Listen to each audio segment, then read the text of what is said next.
반갑습니다. 오늘 공부는 정산용사법어 도운편 26장. 26장은 화하는 마음이 세계평화의 기점이다. 이제 더 공화주의, 이론주의 이런 것에 있어서 더 핵심적으로 들어가는 거예요. 말씀이. 그렇죠? 지금 두 장, 세 장째인데 처음에 이론주의, 그 다음에 다음 장은 공화주의 그랬는데 이번 장은 화하는 마음, 그보다도 더 중요한 것은 화하는 마음이다 그 말씀이에요. 화하는 마음이다. 그 마음에 화하는 정신을 가져야 된다. 그게 가장 핵심이죠. 그래서 이 화하는 마음이 세계평화의 기점이 된다. 세계평화는 공화주의라 해야 되고 이론주의라 해야 되는 것이지만은 그보다 더 핵심적인 기점은, 출발점은 마음에 화하는 정신을 가져야 된다. 그 말씀이에요. 그렇죠? 그렇죠? 마음에 화하는 정신을 가져라. 화하는 정신을 갖지 않으면 그 모든 건 실행이 안 되죠. 자, 오늘 26장 한번 읽으시겠습니다. 26 말씀하시기를 세계평화는 한 사람 한 사람의 화하는 마음에서부터 이루어지나니 화하는 마음이 곧 세계평화의 기점이 되나니라. 기점이라는 건 출발점이라 그 말이에요. 이 만물이 말이죠. 소나무는 소나무, 사람은 사람, 전부 다 감나무는 감나무, 감나무는 감을 만들어서 잡수세요 그러잖아. 그러죠? 호박 봐요. 호박같이 연약한 넝쿨이지만은 또 호박은 또 이만하게 만들어 놓네. 하고 뭐라고 해요? 호박이 뭐라고 해요? 잡수세요. 만들지 않아. 그런 은혜로 서로 받아 됐어. 이것도 은혜, 저것도 은혜, 참 은혜로 됐어. 그렇잖아요? 참 은혜로 됐어. 그걸 된 사람에서 사은 네 가지 은혜로 귀합을 시켰어. 네 가지 은혜가 없으면은 살 수가 없다. 그게 가장 요긴한 축소된 은혜가 네 가지 은혜예요. 그런데 말이죠. 그 은혜의 가장 근본자리는 은이요. 네 가지 은혜가 아니고 은혜예요. 그 은혜를 이론상이라 그래. 이론상이라 그래. 네 가지 은혜가 통일된 자리, 큰 자리에 들어가서는 넷으로 나눠지지 않았어. 그런데 어느 분이 그래요. 왜 원불교는 넷을 믿어? 우리같이 하나를 믿지. 그렇게 하는 사람들이 있어 또. 원불교는 넷을 믿는 것이 아니에요. 아시겠죠? 넷이면서 하나요. 하나이면서 넷. 그걸 믿어 원불교는. 그런데 하나 믿는 사람은요. 하나만 믿어. 그냥 잘 생각해 보세요. 세상은요. 진리만 있들 안 해요. 이론상은 이론상을 어디서 찾으시렵니까? 아무리 찾아도 이론상은 없어요. 이론상이 어디 있습니까? 사은 속에 있어요. 사은도 말이죠. 아무리 찾아도 사은은 없어요. 사은이 어디 있습니까? 이론상에 있어요. 이론상은 곧 사은이요. 사은은 곧 이론상이에요. 둘이 아니에요. 이 둘 아닌 것, 이걸 지극하다 말하고 일합이다 그래요. 화합의 정신이에요. 모든 것은 이 화합으로 됐어요. 둘이면서 하나요. 하나이면서 둘로 이렇게 됐다 이 말이에요. 하나만 있지 않아요. 하나만 있는 건 세상에 없다니까요. 잘 들으세요. 아시겠죠? 하나만 있는 건 세상에 없어요. 하나이면서 둘이요. 둘이면서 하나이지 세상은. 진리가 그래요. 본래 진리가 그렇다니까요. 그런 것을 어떻게 하나라고만 똑 띄고 둘이라고만 똑 띄입니까? 어떻게 그것을 띄일 수가 없는 거예요. 하나인 것을 어떻게 띄어요? 그러니까 띄면 잘못이 일어나요. 거기서. 하나다 그러면 잘못인 거예요. 그러면 고등종교로서 미신을 신앙하는 신앙이 거기서 나와요. 절대성을 주장하다가는 미신성이 거기서 나온다 그 말이에요. 그러므로 앞으로 오는 종교는 말이죠. 종교는 잘 생각해야 돼요. 종교를 선택할 때 앞으로 문명한 세계가 돌아올 때 지금은요. 보세요. 과학 문명이 얼마나 발전했어요. 우리가 저 허공에 있는 달을 보더라도 말이죠. 옛날에는 달을 실령님으로 봤지 않아요. 달님 그랬어요. 그런데 말이죠. 과학이 말이죠. 인공위성을 쏘아 올려갖고는 아이고 와서 보니까 돌멩이다. 그래 놨네. 그러니까 무엇이 사라졌어요? 신령님이 사라져버렸어요. 아, 다른 신령님이 아니네. 돌이네. 이래 됐어요. 이건 뭘 겁니까? 뭘 말합니까? 과학만 주장하는 거예요. 도덕을 주장하지 아니하고. 옛날에는 도덕만 주장했는데 이번에는 과학만 주장을 해. 그죠? 어느 한쪽만 주장해. 이러면 진리가 아니다 그 말이에요. 가서 보니까 돌멩이인데 그는 돌멩이면서 정령이다 그 말이에요. 그걸 믿는 거예요. 그 사람들은 믿지 않아요. 가서 보니까 돌멩이니까 정령이란 말은 안 돼. 틀린 말이래. 틀린 말이라고 하면 안 된다 그 말이에요. 아시겠죠? 이 만물은요. 기운이 어릴 때 기운이 어려요. 기운이 어릴 때 내가 지금 조정중으로 있었지만은 이 조정중 허우대가 있으면서 기운이 어리지 않아요. 그러죠? 기운이 어려요. 그래서 이게 만물은 그렇게 기운이 어려 있어요. 기운이 어려 있어요. 만물은요, 기운이 주가 되어 있어요. 기운이 주가 되어 있고 영이 종이 되어 있고, 생명은 영이 주가 되어 있고 기운이 종이 되어 있고 그래요. 그런 차이가 있어요. 그 달 보세요. 달에 기운이 어려 있으니까 달이 움직이면요, 그 움직이는 힘으로 이 지구에 있는 물이 말이죠, 썰물, 밀물 그래요. 그러죠? 그러잖아요? 달이 움직이니까 지구상에 무엇이 나타났어요? 낮, 밤이 생긴 거예요. 그렇잖아요? 그러면 기운작용으로 이렇게 변화를 일으켰잖아요, 이렇게. 그래서 사람이 낮과 밤이 있어서 살고, 썰물, 밀물이 있어서 살고, 그렇게 사는 거예요. 근데 그런 원리를 다 잊어버리고, 그건 없다. 그렇게 뭐 절대적인 자유만 주장하면 되나요? 그것이 안 되지요. 그 이치를 우리가 잘 알아야 돼요. 너가 있으므로 내가 생존하고, 내가 있으므로 너가 생존하는도다. 서로 은혜 관계로 이렇게 관계 원리가 되어 있구나. 이 원리를 잘 깨달아야죠. 너가 있으므로 내 일이 안 돼. 그런 사고는 버려야 돼요. 앞으로 오는 문명한 세상은 그런 사고는 살 수가 없어요. 문명한 세상은. 이와 같이 화하는 마음을 가지라. 본래 다른 거다. 똑같이 생각하지 말아라. 본래 다른 거야. 다른 것을 하나로 생각해라 그 말이에요. 그죠? 둘은 하나입니까? 아니죠. 둘은 둘이잖아요. 그거 다르다 그 말이에요. 다른 거예요. 근데 둘이 하나로다 이렇게 생각해라. 왜냐? 본래 내 마음 본성이 그러한 것이며 우주 진리가 그러한 것이기 때문에 둘이지만 하나요. 하나이지만 둘이로구나. 이 원리를 잘 투득해야 돼요. 하나로만 주장하면 안 되고 둘로만 주장하면 안 돼요. 과학으로만 주장하면 안 되고 도덕으로만 주장해도 안 된다. 도덕과 과학이 항상 병행해야 된다 하는 것이죠. 그것을 문명한 사회라 그렇게 말을 해요. 문명한 사회에 사는 사람은 그런 정신으로 살아야죠. 그것이 화하는 정신이에요. 오늘 이 20주장은 화하는 마음이 세계평화의 기점이 된다. 기점이 된다 이 말씀인데 언제든지 이렇게 화하는 마음으로 해야 된다. 그 다음 27장. 27장은 겸양하면 천하의 기운이 통한다. 양보하고 겸양하면 천하의 기운이 통한다.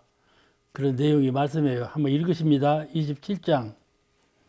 말씀하시기를 요수는 천하를 서로 사양하고 제우는 아홉고울을 서로 사양하며 그 화기가 천하에 충만한지라 그 정경을 풍류에 올린즉 풍왕이 춤을 추었다 하나니 인화는 양보로서 이루어지고 화가 지극하면 천하의 기운이 따라서 통해지나니라.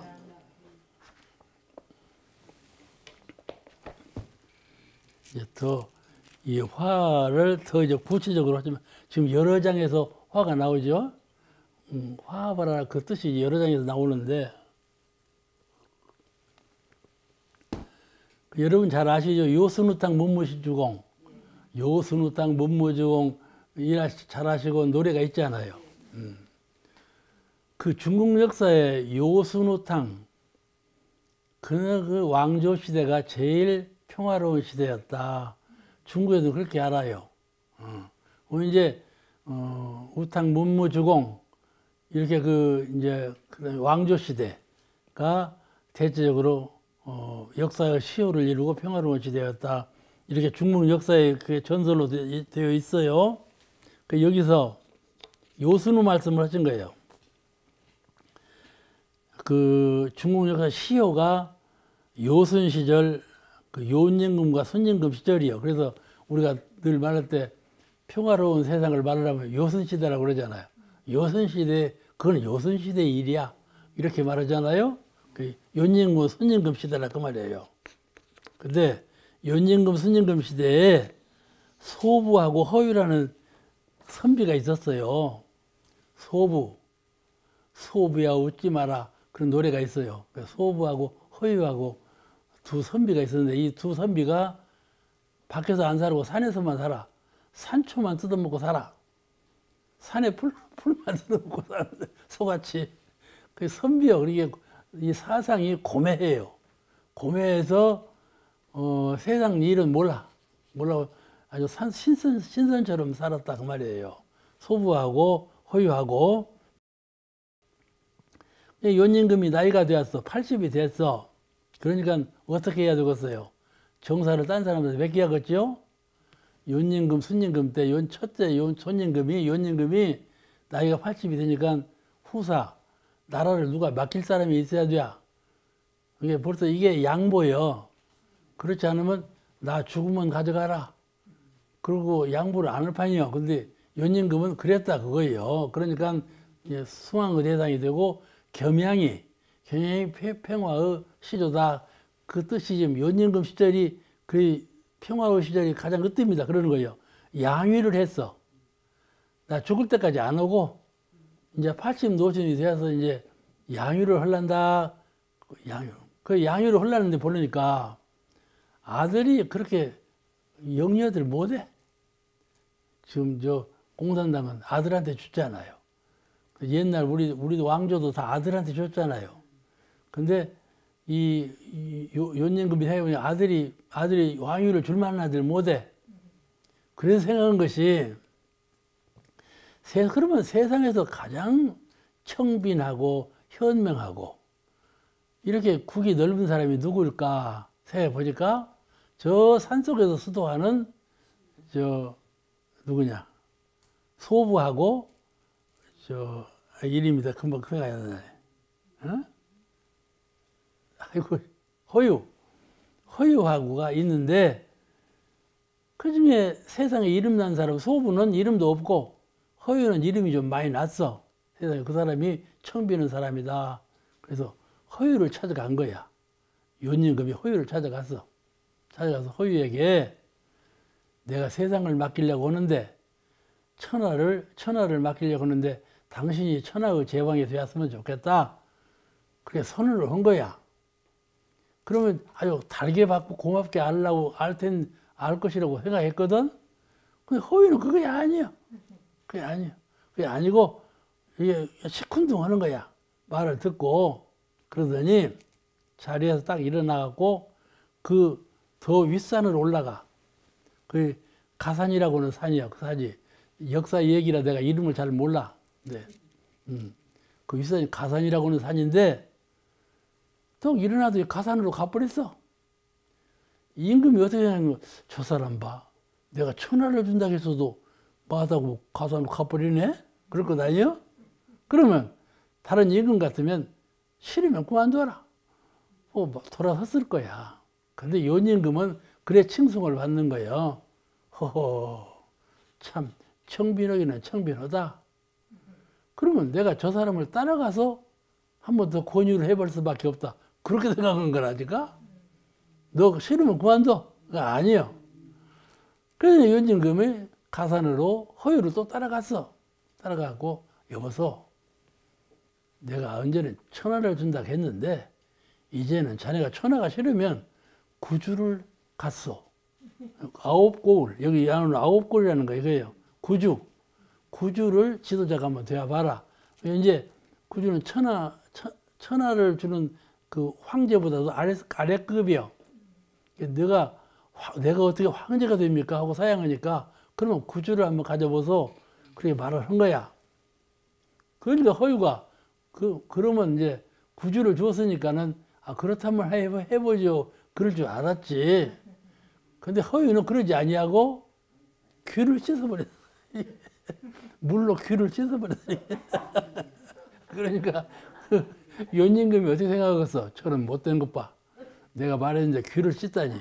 그럴 거 아니야? 그래서 이제 연임금이 버려버렸어. 너는 안 되겠다. 연임금한테 연임금이 이제 순임금한테 양위를 준 거예요. 그런데 그때 귀를 씻고 이제 연임금이 내려가 버렸는데 그때 소부가 저 산골에 들어있다가 그때 나왔어. 소부가 지혜로운 사람이요.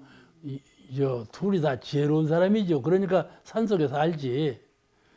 소부가 그걸 알고 내려와서 보고 허유에게 말하기를 여보서 허유 지금 뭐 하고 있는가? 귀를 씻고 있네. 왜 귀를 씻어? 연임금이 와서 이렇게 말했는데 귀를 씻고 있다고 그러니까 소부가 뭐라겠는 거니? 그래? 그러더니 말을 탁 잡고 말에 물먹이러 왔어.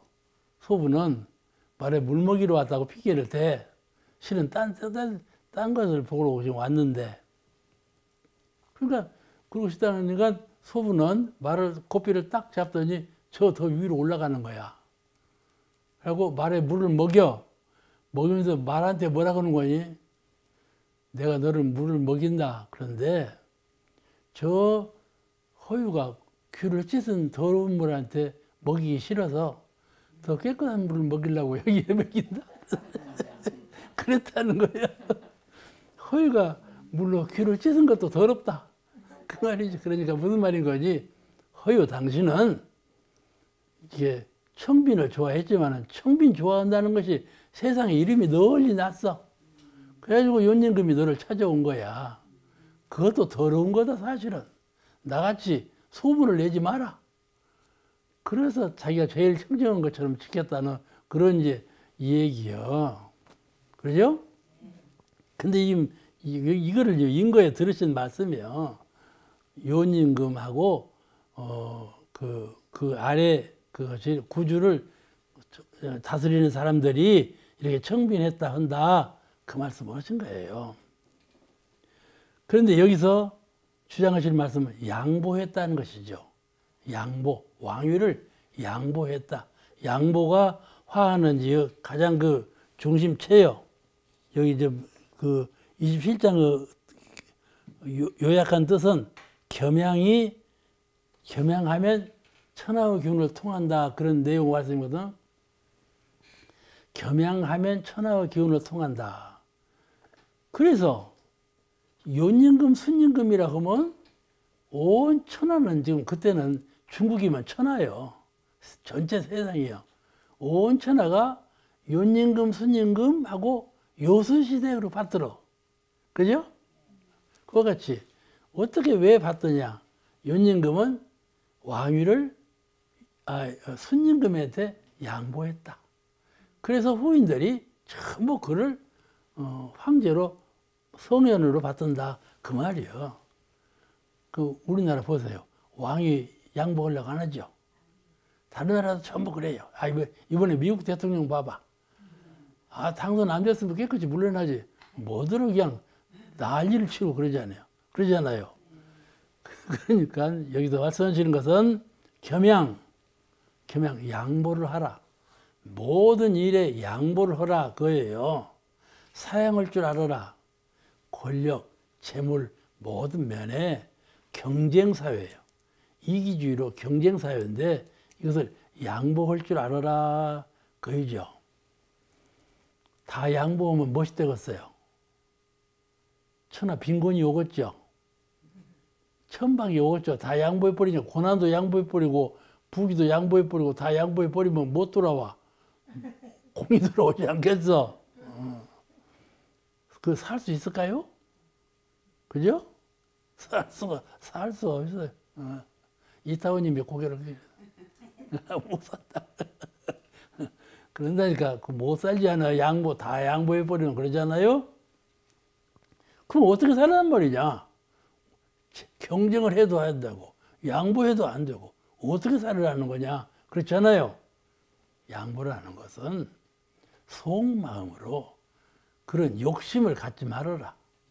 그럼 욕심을 갖지 말으면 무엇을 해야 하는가? 실력을 가져라 그 말이죠.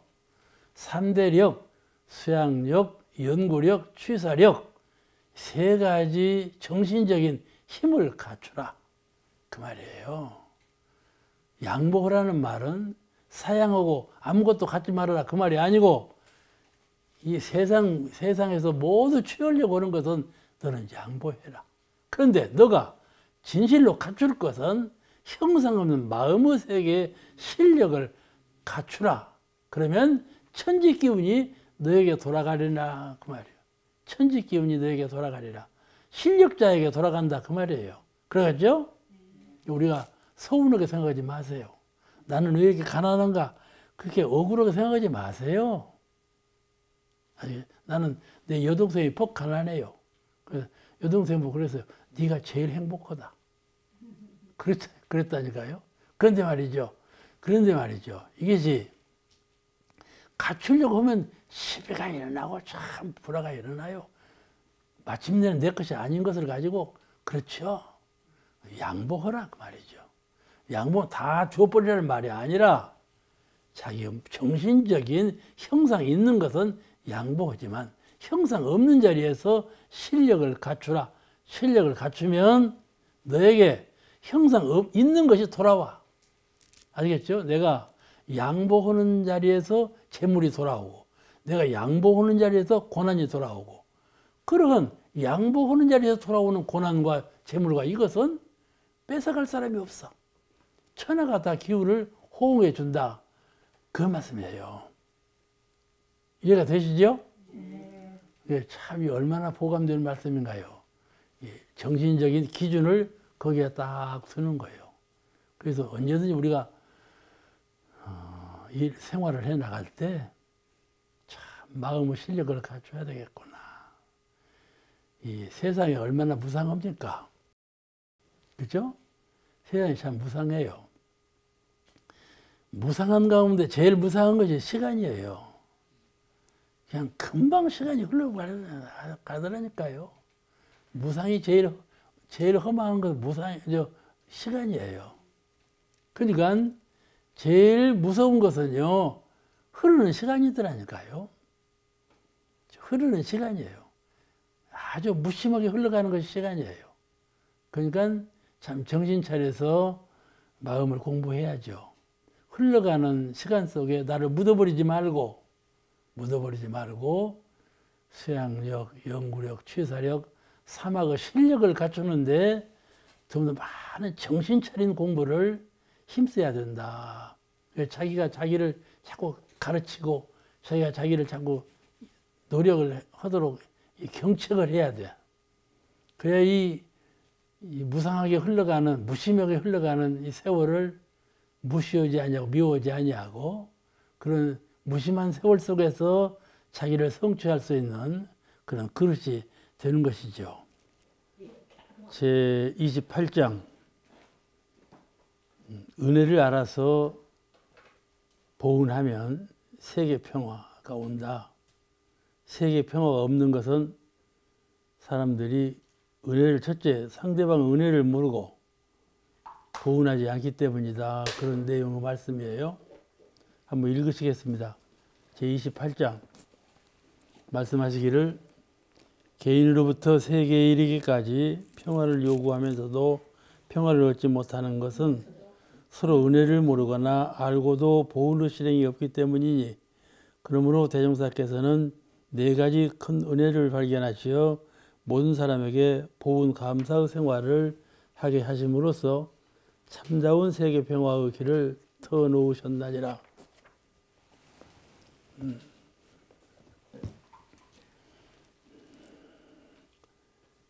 사람도 그렇지만은 짐승의 세계도 그래요.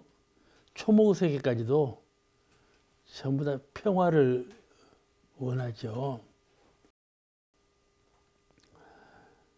예, 우리나라 보세요. 전쟁 없는 국가를 원하지만은 남과 북이 동포끼리 서로 싸우잖아요.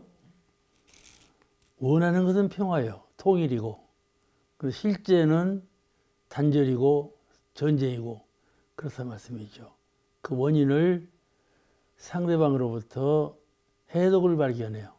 은혜를 발견하는 것이 아니라 먼저 은혜를 발견해서 그 은혜를 알고 은혜를 알게 되면 자연히 은혜에 보답하는 이제 생활을 하게 되는데 그러지 못하니까 서로 시비가 일어나고 미움이 생기고 전쟁이 일어나서 평화롭지 못하다. 그럼 우리가 상식적으로 당연한 일 아니겠어요? 이게 흠각 없는 사회, 정당끼리도 단체끼리도 서로 시샘하고 모략하고 허물어뜨리는 그런 상대방을 자꾸 나르치려고 떨어뜨리려고 하는 그런 심리 속에서 단체끼리 정당끼리 살리고 죽이고 그런단 말씀이죠. 아주 그것이 치열해요. 그러니 평화가 있을 수가 없죠.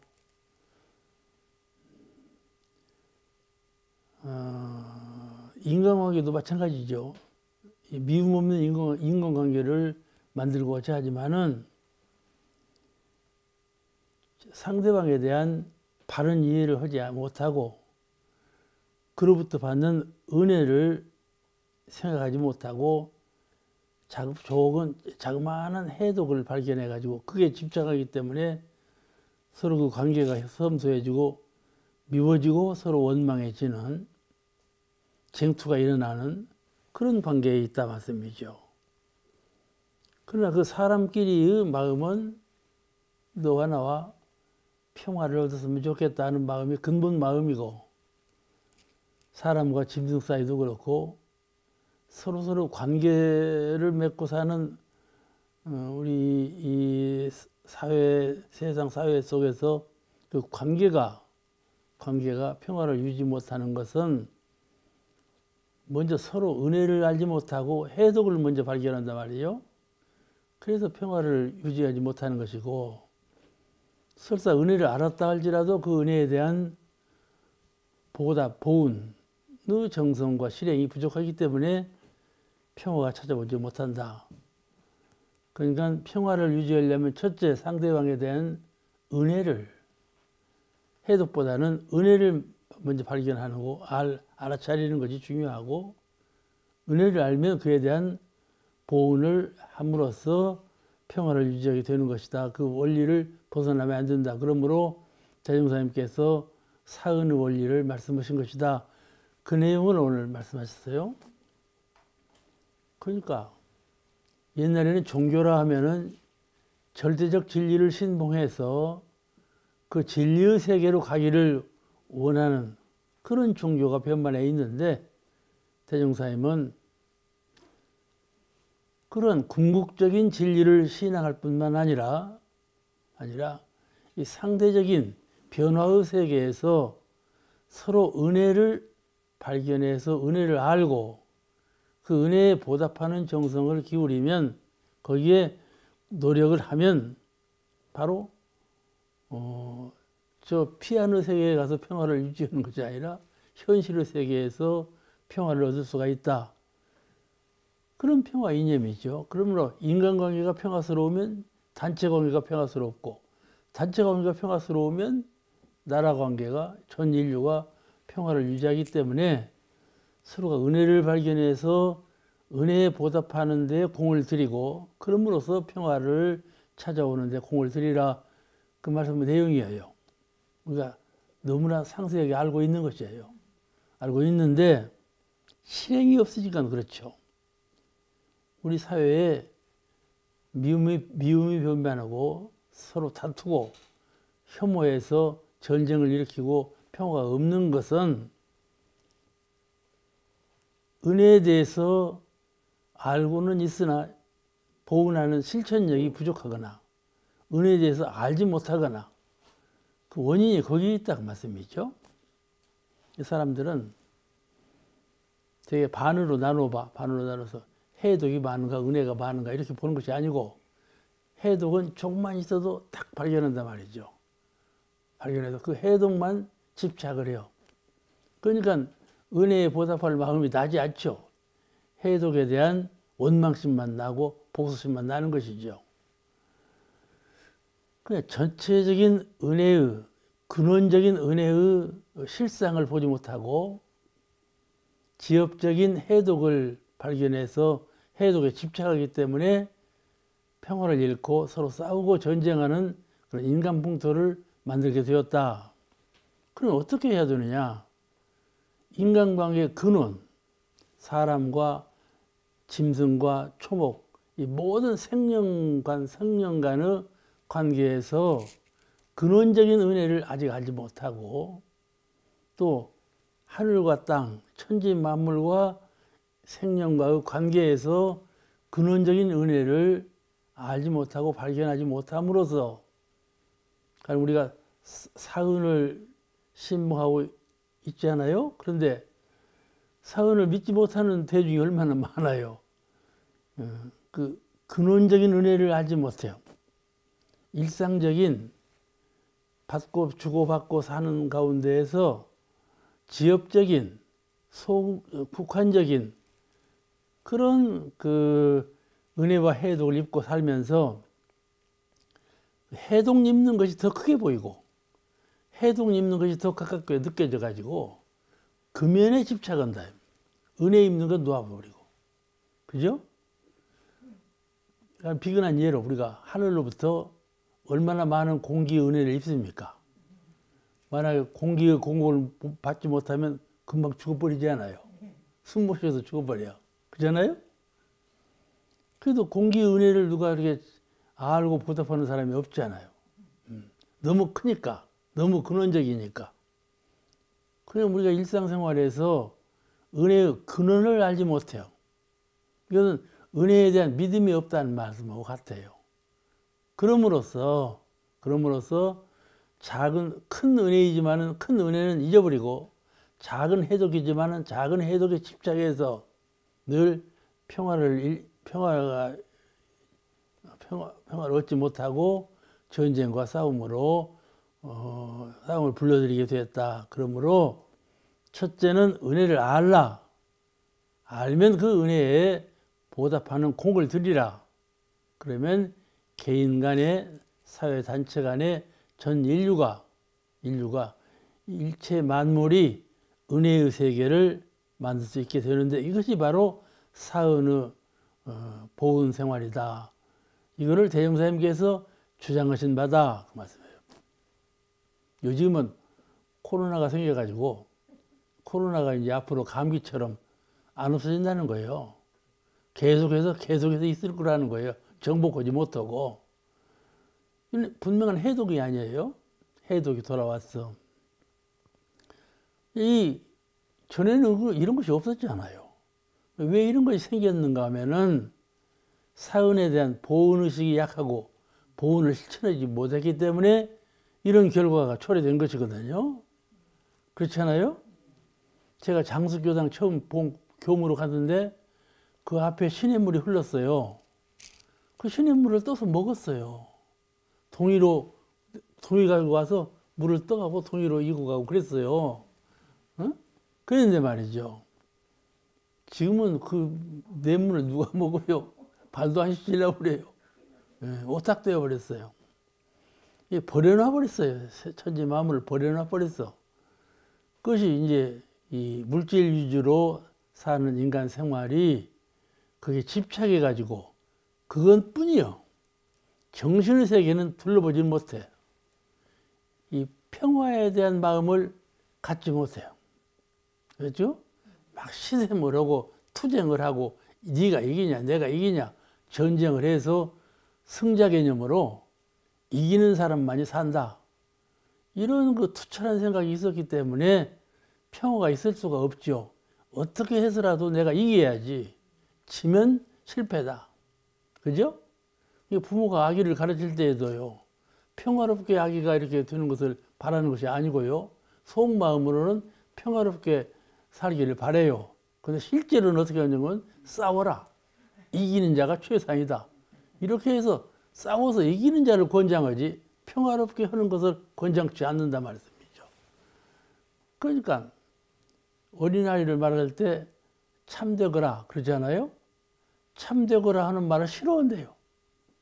참되면 바보가 돼가지고 남한테 진다.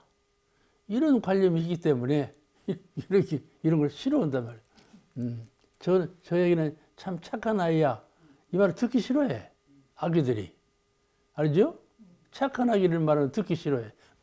착한 아기를 말은 듣기 좋아해야 되는데 그 듣기 싫어하는 것은 착한 아기가 되었다가는 남한테 지고 남한테 지금 인생을 실패한다 이 말이죠. 그런 관념이 있었기 때문에 일이 된다고 말씀이죠.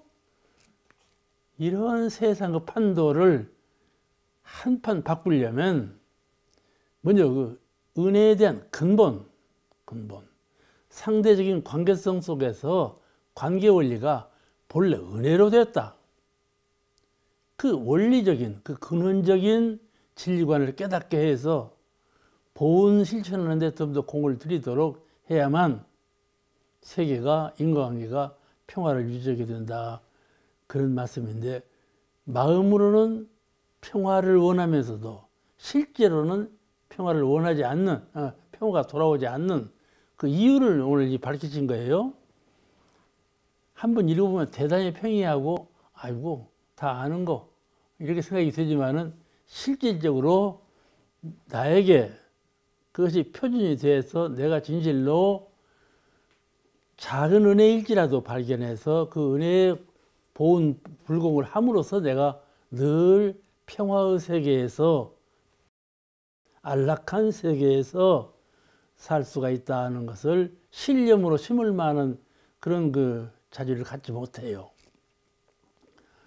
그러니까 우리가 사은에 대해서도 알고 있지만 진실로 사은의 근본이 은혜인 것을 잘 깨달아서 그를 믿고 보은의 실제에 공을 들이면 은혜와 평화가 돌아오는 것인데 실제로 그러지 못한다 그 말씀이죠. 그 원인이 어디에 있는가? 그 원인이 알지 못하고 믿지 못하는 데 있어. 알지 못하고 믿지 못하는 데 있어요. 이것을 깨닫게 해주는 거예요. 바로 사은의 그 보은 정신이다 그 말씀이에요. 우리가 제일 평화로운 세계를 말할 때 숲을 얘기해요. 숲. 이게 소나무가 많이 우거져 있다든지 자연 환경을 볼 때 시냇물이 흐르고 숲이 우거지고 새가 주저기고 그런 걸 평화의 세계라고 그러잖아요. 마음이 좀 복잡하면 들러 나가지 않아요? 들에 나가서 이렇게 산천을 가만히 보고 있으면 마음이 평화스러워지잖아요. 그래서 산천들이 평화를 상징하는 대상물로 사람들이 알아요. 그죠? 그런데 말이죠. 그 숲을 자세히 들여다보면 그렇지만은 않아요. 겉으로 현상적으로 볼 때는 숲같이 평화롭고 은혜로울 수가 없다. 그렇게 생각되는데 그렇지만 않은 것 같아. 그런데 말이죠. 제가 원로원에서 식사하고 나오면서 보니까 철쭉이 이렇게 우람하게 큰 철쭉이 있어요. 철쭉이 이제 있는데 그 상당히 큰 철쭉나무인데 철쭉 위로 난초꽃이 올라와서 피었더라니까요. 하얀 난초꽃이. 그 이상하다. 누구든지 보고 저 난초꽃이 왜 저렇게 피었나. 그 누가 틀림없이 난초꽃을 끌어다가 저기다 꽂아놨구나. 그렇게 느꼈어요. 다 그렇게 느꼈어요. 오는 분들이. 근데 자세히 보니까 말이죠. 그 아래 바위하고 철쭉 사이에 난초가 들었더라니까요. 난초 잎이 살아있어. 그래서 이 난초가 생각할 때 내가 난초 꽃대를 평상만큼은 올려놓으면 꽃을 필 수가 없어. 그러니까 이것을 2배로 성장시켰어. 아시겠죠? 그 난초가 생각이 있든지 없든지 간에 꽃대를 2배로 성장시켜갖고 철쭉을 넘어섰어. 그래서 거기서 꽃을 피게 만들었더라니까. 꼭 한 송이만 폈어. 그런 걸 보면 철쭉은 난초가 2배나 꽃대를 2배나 솟아오르도록 버려둔 거죠. 난초는 또 철쭉을 넘어서서 꽃을 필 수 있도록 지 마음대로 올라간 거죠. 그렇잖아요? 이런 것을 사람들은 자유의 세계, 평화의 세계라고 느끼고 있는 거예요. 느끼고 있는 거예요. 그 사이에서도 경쟁이 있었던 것이죠. 난초하고 이 철쭉하고는 경쟁이 있었던 거예요. 그러나 난초가 승자가 되어가지고 올라간 거이죠. 이 세상 만물의 세계라는 것은 음양상승 원리처럼 서로 추구하고 서로 밀고 서로 끌어잡아당기고 서로 배척하고 이런 상대성 원리 속에서 성장하고 폐망하고 이렇게 돼 있어요. 그죠? 이 구조가 그렇게 돼 있어요. 그러니까 그것이 잘 되고 나쁜 것이 아니에요. 그게 발전 원리예요. 이렇게 서로 이렇게 견제하면서 이게 경쟁하면서 도우면서 이런 관계성 속에서 세상이 발전, 식물이나 동물이나 사람이나 모두가 그런 원리예요. 그래, 사람도 꼭 그와 같아요. 아시겠죠?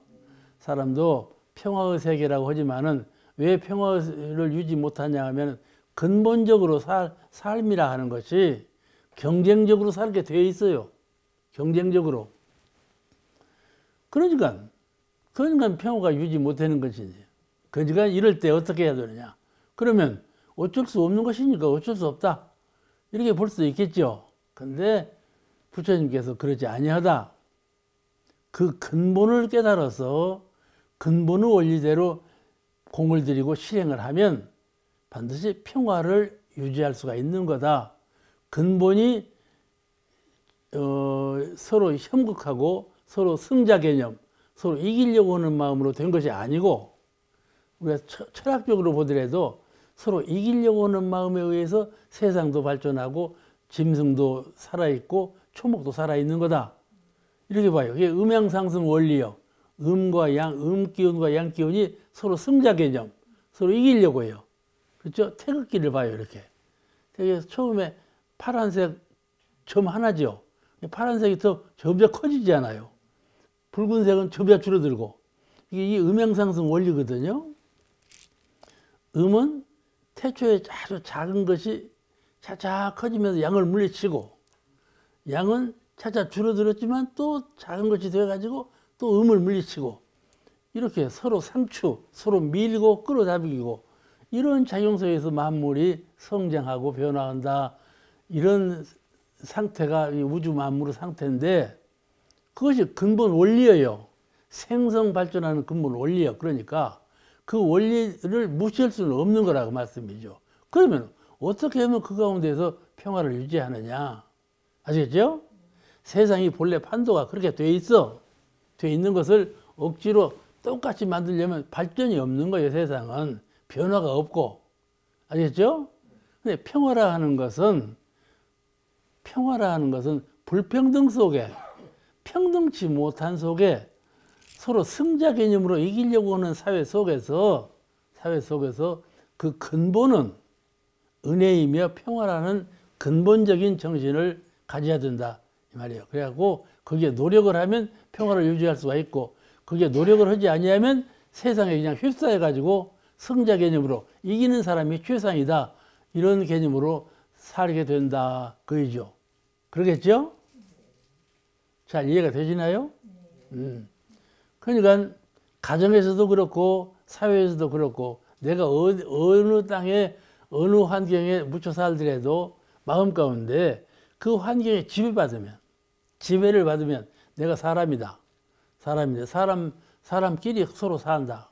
사람만 사나요? 짐승하고 관계 속에서 살게 놀고 초목과 관계 속에 사는데 이런 관계 속에서 살면서 승자 개념, 이겨야 산다, 지면 죽는다, 이런 정신이 있어야 그 사람 사는 거거든요. 승자 개념이 없으면 죽어버려요. 패망해버려. 그러니까 그런 세상에 그냥 길들여가지고 그렇게 물들어가면 평화는 없는 거죠. 그런데 그 근본이 무엇이냐를 깨닫고 그 근본을 믿고 거기에 힘쓰면 비로소 평화를 얻게 된다, 그 말이에요. 아시겠죠? 연꽃 보세요. 연꽃은요, 진흙 속에 피어요. 바탕은 진흙이에요. 뭐 연꽃도 진흙이 되면 연꽃이 아니죠. 바탕은 진흙이지만 연꽃은 그 진흙을 초월해서 꽃대를 올리고 꽃을 피우는 그런 청정함이 있기 때문에 연꽃을 우리가 존경하지 않아요. 그와 같이 바탕이라는 것은 생존 개념, 생존적인 승자 개념으로 사는 세상이에요. 세상인데 이 세상에서 거기에 물들지 말고 그 관계성 원리, 어떠한 관계가 본래 원리인가를 깨닫고 믿어서 그것이 바로 은혜라고 말씀이죠. 은혜요, 평화요. 그러니까 그 근본 원리를 깨달아서 거기에 공을 들여야 비로소 평화를 유지하게 된다.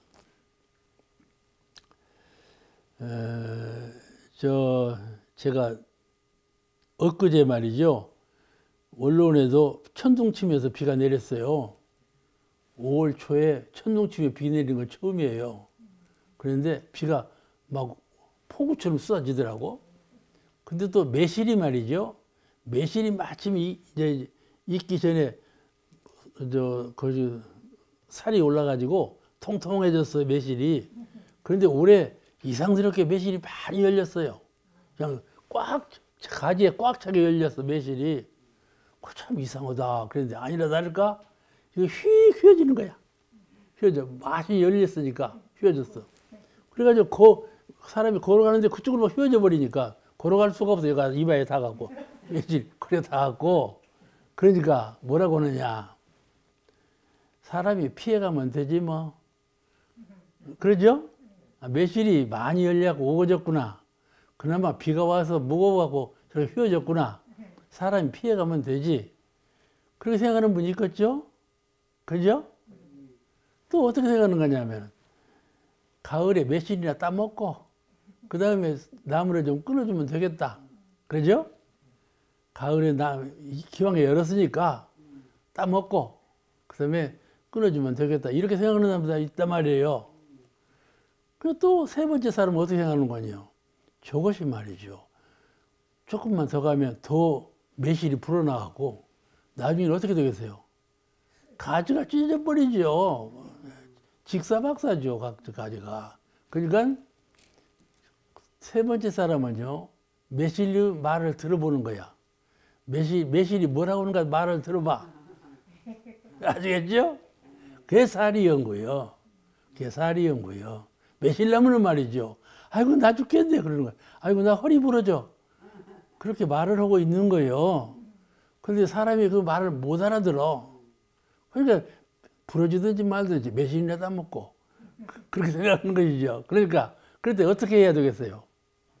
당연히 매실을 끊어줘야 되지 않겠어요? 그렇죠? 사람도 병나면 수술을 해서 병마를 없애야 그 사람이 성한 사람 되잖아요. 그렇죠? 매실나무를 끊어주는 것은 매실을 생각하는 거예요. 매실나무를 생각해. 아시겠죠? 매실나무를 생각하면 아, 내가 좀 끊어줘야 되겠다. 저러면 못 살지.